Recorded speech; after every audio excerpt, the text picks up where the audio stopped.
Hello friends, I welcome you all to my YouTube channel CA Rahul Agarwal classes. Friends, आज की class में हम एक इम्पॉर्टेंट टॉपिक स्टार्ट करेंगे जिसका नाम है हायर परचेज। इम्पॉर्टेंट तो है लेकिन ऐसा कुछ टेक्निकल नहीं है, सिंपल सा चैप्टर है। आप लोगों को बहुत अच्छा लगेगा ये चैप्टर। बस चैनल को लाइक सब्सक्राइब शेयर जरूर कर दीजिएगा आप लोग। तो चलिए चैप्टर पर चलते हैं। देखिए, इसमें दो टर्म अलग अलग यूज हो रही है, एक हायर और दूसरा परचेज। हायर का मतलब तो होता है कोई चीज किराए पर लेना, परचेज का मतलब होता है कोई चीज खरीदना। लेकिन यहां पर दोनों साथ में है, हायर परचेज। मतलब क्या हुआ, तो जब हम कोई गुड को ले रहे हैं, कोई गुड या कोई असेट जो भी हम परचेज कर रहे हैं, वो कुछ पीरियड के लिए तो हमारे पास किराए पर है, और जब हम उसकी सारी इंस्टॉलमेंट पे कर देंगे तो उसकी ओनरशिप भी हमें मिल जाएगी। तो कुछ पीरियड के लिए ये हायर है, उसके बाद ये एक तरीके की परचेज हो जाएगी, इसलिए इसको बोला गया हायर परचेज। समझ में आया? देखिए, इसमें क्या होगा, जैसे अगर हमें किसी गुड्स की जरूरत है तो एक तरीका है, हम हायर परचेज बेसिस पर सामने वाले से ले सकते हैं। अगर सेलर भी एग्री कर जाए तो उसमें क्या होगा, गुड्स की पोजीशन तो हमें आज ही मिल जाएगी। हमारे पास गुड्स आ गए, अब उसको यूज करना शुरू कर देंगे, हम अपने अकॉर्डिंगली यूज करेंगे। हाँ, इंस्टॉलमेंट्स बन जाएंगी कुछ, जो इंस्टॉलमेंट्स बांधी उसने, वो इंस्टॉलमेंट्स जब हम पे कर देंगे सारी, उसके बाद हमारे को ओनरशिप ट्रांसफर होगी। हम गुड्स के मालिक नहीं बने। गुड्स के मालिक तो कब बनेंगे, जब हम सारी इंस्टॉलमेंट्स को पे कर देंगे। मैंने कहा ना, कुछ पीरियड के लिए हायर रहेगा, किराए पर है ये। उसके बाद जब एक बार सारी इंस्टॉलमेंट्स पे कर दी, तब ये हमारा गुड हो गया, तब हम कहेंगे कि हमने परचेज कर लिया। समझ में आया? तो ओनरशिप इस केस में बाद में ट्रांसफर होती है। देखो, ये वाला सिस्टम इंस्टॉलमेंट सिस्टम से अलग है। जो हायर परचेज है, ठीक है, हायर परचेज जो हम पढ़ रहे हैं वो इंस्टॉलमेंट सिस्टम से अलग है। इंस्टॉलमेंट सिस्टम, जैसे अगर हम गाड़ी इंस्टॉलमेंट पे लेते हैं, ईएमआई बन जाती है। इसमें क्या होता है, इंस्टॉलमेंट में ओनरशिप हमें आज ही ट्रांसफर हो जाती है। अगर हम गाड़ी परचेज करें और ईएमआई बेसिस पर परचेज करें तो गाड़ी की ओनरशिप तो हमारी ही हो जाएगी। लेकिन यहां पर ओनरशिप हमारी नहीं होगी जब तक हम सारी इंस्टॉलमेंट्स पे नहीं कर देंगे। ठीक है? तो हायर परचेज में सेलर के पास एक ऑप्शन रहता है, बाय चांस अगर हम अपने किसी इंस्टॉलमेंट की पेमेंट नहीं कर पाए तो वो गुड्स को रीपोजेस कर लेगा। अब यहां आएगा हमारे यहाँ और गुड्स उठाकर ले जाएगा। ये हक है उसके पास। क्यों? क्योंकि ओनरशिप तो अभी भी उसी के पास है। लेकिन इंस्टॉलमेंट सिस्टम में ऐसा नहीं होगा कि वो कभी भी आप गाड़ी चला रहे हो और वो रोक कर बीच में से गाड़ी उठाकर ले जाए। हाँ, वो आपके अगेंस्ट और प्रोसीडिंग्स, जो लीगल प्रोसीडिंग होती है कि केस वगैरह कर सकते हैं, वो सब ठीक है, लेकिन रीपोजेस नहीं कर सकते। इस केस में रीपोजेशन अलाउड है हायर परचेज में। समझ में आया? तो हायर परचेज सिस्टम में क्या होता है कि हम गुड्स को यूज करते हैं और इंस्टॉलमेंट पे करते रहते हैं। जो भी बायर होता है वो गुड्स को यूज करता है, इंस्टॉलमेंट पे करता रहता है। जब सारी इंस्टॉलमेंट पे हो जाती है तब वो उन गुड्स का मालिक बन जाता है। समझ में आया आप लोगों को? तो ये सिस्टम होता है हायर परचेज का। देखिए, इसमें दो तीन जो टर्म्स यूज होते हैं उनको डिस्कस करते हैं। एक टर्म तो यूज होता है हायर परचेजर, या फिर उसको बोला जाता है एचपी बायर। हायर परचेजर मतलब, ठीक है, हायर परचेजर या एचपी बायर का मतलब क्या है, जो गुड्स को ले रहा है, जो गुड्स को खरीद रहा है, वो हो गया एचपी बायर या हायर परचेजर। जो गुड्स बेच रहा है वो हो गया हायर वेंडर या एचपी सेलर। जनरली यही बोला जाता है हायर वेंडर। हायर परचेजर जो खरीद रहा है, हायर वेंडर जो बेच रहा है। ठीक है, एक ये टर्म बताया मैंने, दूसरा ये।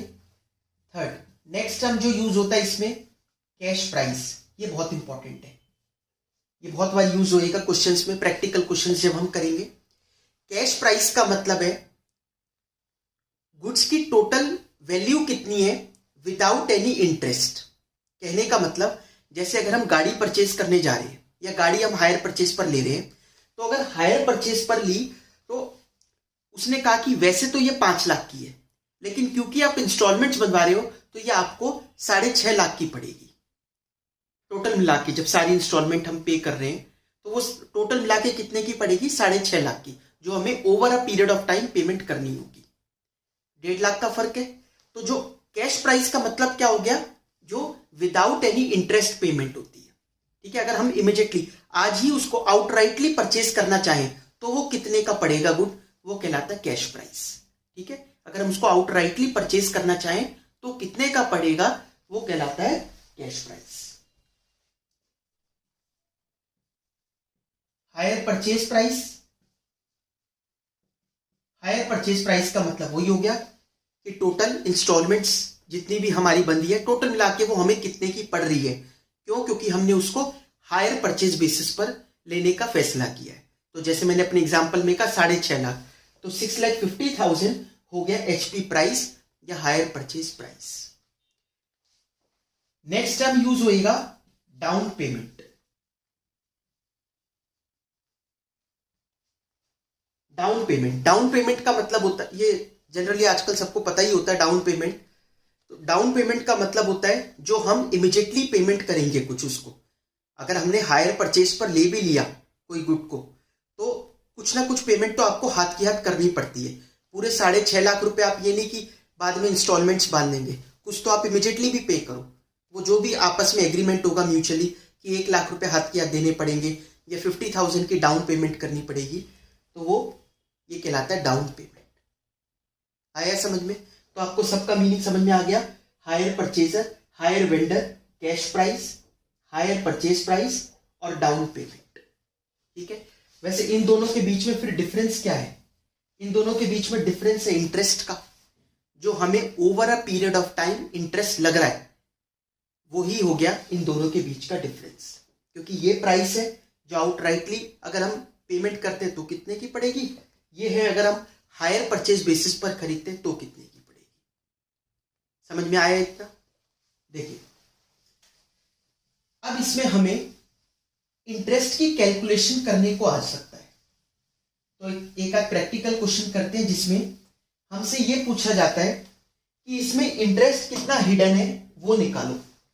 आपको ये बता देगा कि ये कैश प्राइस इसका इतना है। कैश प्राइस मतलब अगर हम आज ही पेमेंट कर दे तो इतने का है। और ये अगर हम हायर परचेज पर लेते हैं तो उसने सामने वाले ने ये इंस्टॉलमेंट उसकी बनाई है, फर्स्ट ईयर में इतना देना है, सेकंड में इतना, थर्ड में इतना। तो वो हमसे पूछता है कि बताओ इसमें इंटरेस्ट की वैल्यू कितनी कितनी है, वो निकालना है। बड़ा सिंपल सा क्वेश्चन होता है। तो आइए करते हैं। आप लोगों को ये स्क्रीन पर दिखाई देगा ये question. X purchases a car on hire purchase whose cash price is rupees 15,980। 15,980 रुपए उसका कैश प्राइस है। मतलब अगर हम आज ही पेमेंट करके खरीद लें तो बस 15,980 की पड़ेगी। पेबल 4,000 डाउन, डाउन मतलब down payment, and 3 instalments of rupees 6,000, 5,000 and 2,000 at the end of first, second and third year. तो 3 इंस्टॉलमेंट्स बांधी उसने, फर्स्ट की, सेकंड, थर्ड। पहली 6,000 की, फिर 5,000 की, फिर 2,000 रुपए की। टोटल कितनी हो गई? 11, 13 और 4 17,000 रुपए। टोटल मिला के हम उसको 17,000 रुपए। तो हायर परचेज प्राइस कितना हो गया? 17,000। कैश प्राइस कितना है? 15,980। इन दोनों का डिफरेंस कितना है? इन दोनों का डिफरेंस हो गया 1,020 रुपए। यही इंटरेस्ट है जो इसके अंदर हिडन है कहीं ना कहीं। इंस्टॉलमेंट्स के अंदर इंटरेस्ट है 1,020 रुपए का। बस हमें वही निकालना है कि हर इंस्टॉलमेंट में कितना कितना इंटरेस्ट हमने पे करा। Calculate interest paid if rate is 5% per annum. और जो ब्याज का रेट है वो है 5% पर एनम। ठीक है, तो क्वेश्चन करना शुरू करें। देखिए, सबसे पहले यहां लिखते हैं टोटल इंस्टॉलमेंट पेड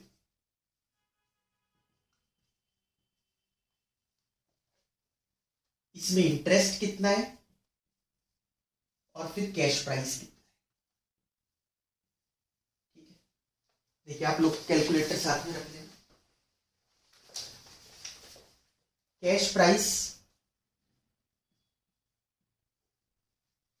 सबसे पहले यहां पर देखो कैश प्राइस, ये आपको दिखाई दे रही है ना स्क्रीन। कैश प्राइस कितने का था? 15,980 रुपए।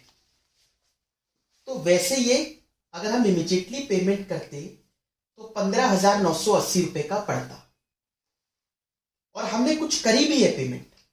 डाउन पेमेंट कितनी कर दी? उनको डाउन पेमेंट हमने करी है 4,000 रुपए की। बस कितनी पेमेंट रह गई थी? 11,980 रुपए। ये हमने उनको कहा था ये हम बाद में देंगे। अब इसी के ऊपर फिर इंटरेस्ट लगेगा। आप एक चीज बिल्कुल याद रखना हमेशा के लिए, ये सिर्फ हायर परचेज के लिए नहीं है, ये हर चीज के लिए। इवन आपने 11th-12th में ऑलरेडी ये सब करा ही हुआ होगा। इंटरेस्ट हमेशा आउटस्टैंडिंग बैलेंस पर लगता है। हम कितनी पेमेंट करने जा रहे हैं अभी इंस्टॉलमेंट की, उस पर इंटरेस्ट नहीं लगेगा। इंटरेस्ट लगता है आउटस्टैंडिंग बैलेंस पे।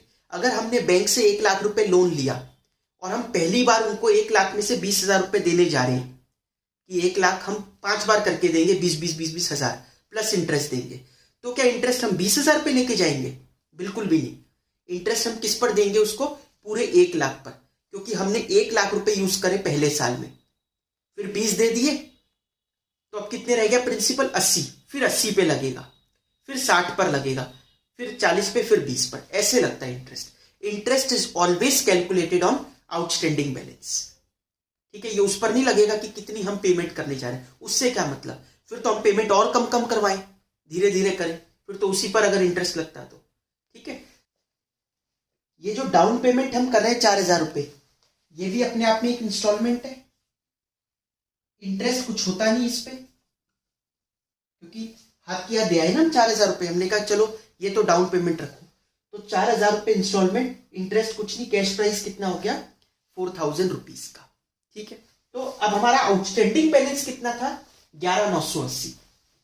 11,980 पर सॉरी 11,980 पर लगेगा इंटरेस्ट। इंटरेस्ट का रेट कितना है? 5% पर एनम। तो एक बार निकाल के देखो, 11,980 का 5% आ रहा है 599। तो फर्स्ट ईयर में, पहला ईयर जो है, पहले ईयर में इंटरेस्ट लग रहा है 599 रुपए का, 599। ये मैंने कैलकुलेट करा, दिस इंटू 5%। लेकिन हम उसको इंस्टॉलमेंट कितने की पे कर रहे हैं? इंस्टॉलमेंट हम पे कर रहे हैं 6,000 की। इंस्टॉलमेंट तो टोटल जा रही है 6,000 की, उसमें इंटरेस्ट कितना हिडन है? 599। तो माइनस करके देख लो कि कैश प्राइस की पेमेंट कितनी हुई। फर्स्ट ईयर में कैश प्राइस की कितनी पेमेंट हुई ये निकाल लेंगे। आपको देखो समझ में आ रहा है क्या है? एक्चुअली ये इंस्टॉलमेंट तो जितनी कह रहा है कि 6,000, 5,000, 2,000 ऐसे ही पे होगी, लेकिन इसमें कुछ पोर्शन प्रिंसिपल का होगा, कुछ पोर्शन इंटरेस्ट का होगा। वो जो इंटरेस्ट का पोर्शन हिडन है वो हम निकाल के ला रहे हैं, तभी तो अकाउंटिंग करेंगे जब ये पता होगा इसमें इंटरेस्ट कितना इंक्लूडेड है। ठीक है, तो वही चीज है। तो 6,000 रुपए तो टोटल पे करा, लेकिन उसमें इंटरेस्ट कितना था? 599 रुपए। तो माइनस करके देखो कैश प्राइस कितना पे करा हमने? 5401। तो कैश प्राइस, इसका मतलब ये हुआ कि प्रिंसिपल जो इतना था उसमें अभी सिर्फ प्रिंसिपल की तो इतनी ही पेमेंट हुई है। 6,000 रुपए रहे, लेकिन उसमें 599 तो क्या है? इंटरेस्ट। तो 5401 इंटरेस्ट पे हो गया फर्स्ट ईयर में। कितना बच गया? 5401 माइनस करके आ गया 6579। Second year. अब सेकेंड ईयर में इंस्टॉलमेंट कितने की है? 5,000 रुपए की। 5,000 की इंस्टॉलमेंट है। इंटरेस्ट कितना लगेगा? अब पहले साल में जब इतना पे कर दिया तो पहले साल से लेकर दूसरे साल तक बैलेंस आउटस्टैंडिंग कितना था? 6579। तो 6579 पर हम इंटरेस्ट लगाएंगे 0.05%। ये आ रहा है 329, 329 रुपए।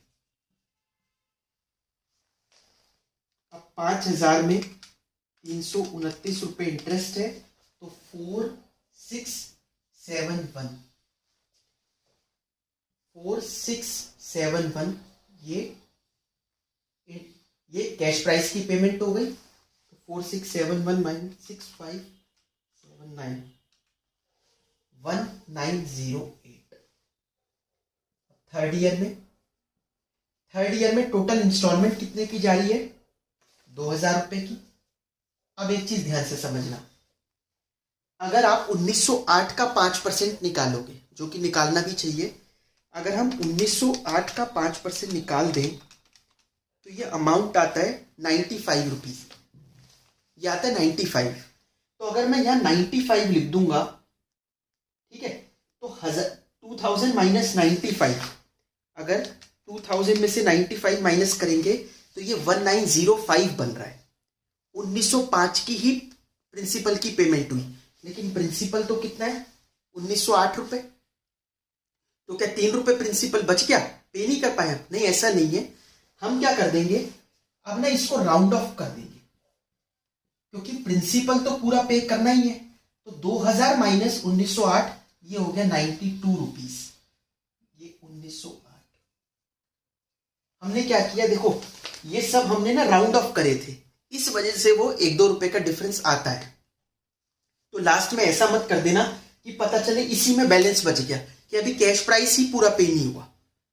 ये तो गलत है ना, ऐसा तो हो नहीं सकता, क्योंकि जब उन्होंने 3 इंस्टॉलमेंट बांधी है तो तीनों इंस्टॉलमेंट में अपना प्रिंसिपल पूरा पे हो जाना चाहिए।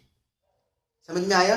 तो फिर लास्ट वाले में क्या करा करो, इंटरेस्ट बैलेंसिंग फिगर लिख दिया करो, कैश उसको नील करके फिर ये बैलेंसिंग फिगर लिख दिया करो यहाँ पर। समझ में आया? अब हम लोग टोटल निकाल कर देख लेते हैं। टोटल इंस्टॉलमेंट कितनी हो गई? 17,000। इंटरेस्ट कितना आ रहा है? तीनों को ऐड करके 1020, और ये कैश प्राइस आ जाएगा 15,980 रुपए का। मैं आप लोगों को एक बार फिर से बता देता हूं क्या क्या किया हमने। देखो, 15,980 रुपए का कैश प्राइस था, लेकिन उसने पेमेंट मांगी 17,000, तो जो बचा हुआ 1,020 रुपए वो इंटरेस्ट था। हमें बस हर इंस्टॉलमेंट में कितना इंटरेस्ट हिडन है वो निकालना था। तो इंटरेस्ट हमेशा आउटस्टैंडिंग बैलेंस पर लगता है। 15,980 में से हमने 4,000 की पेमेंट ऑलरेडी कर दी थी, 4,000 की कर दी, तो आउटस्टैंडिंग शुरू कितना हुआ? 11,980। 11,980 पर सबसे पहले इंटरेस्ट लगा 599 रुपए। 1 साल का लगेगा। 1 साल बाद हमने कहा है ना, हम 1 साल बाद अब आएंगे पेमेंट करने। कितनी करने आएंगे? 6,000 रुपए। तो 6,000 रुपए अगर पेमेंट करने आएंगे, उसमें 599 तो इंटरेस्ट लाएंगे और प्रिंसिपल का लाएंगे 5,401 रुपीज। ठीक है, ये करेंगे तो इतना प्रिंसिपल खत्म हुआ। अब बचा फिर इतना, अब इस पर फिर इंटरेस्ट इतना। हम पेमेंट करने जाएंगे 5,000, लेकिन 5 में से ये इतना इंटरेस्ट होगा और इतना अपना प्रिंसिपल सिर से उतरेगा। फिर वापस ये खत्म हुआ तो इतना बचेगा। अब इसमें अगर हम ऐसे करते कि इस पर इंटरेस्ट निकालते तो 95 बन रहा था, वो 2-3 रुपए का डिफरेंस आएगा, क्योंकि राउंडिंग ऑफ कर रहे थे हम लोग। इस वजह से हमने क्या किया भाई, अब प्रिंसिपल तो पूरा खत्म करना है, ये आखिरी इंस्टॉलमेंट है, तो ये टोटल पेमेंट इतनी है, इसका मतलब बचे हुए को क्या ले लेंगे? इंटरेस्ट। आया आप लोगों को ये चीज समझ में? तो ये अकाउंटिंग के लिए काम आएगा, इंटरेस्ट वगैरह कैलकुलेट करना।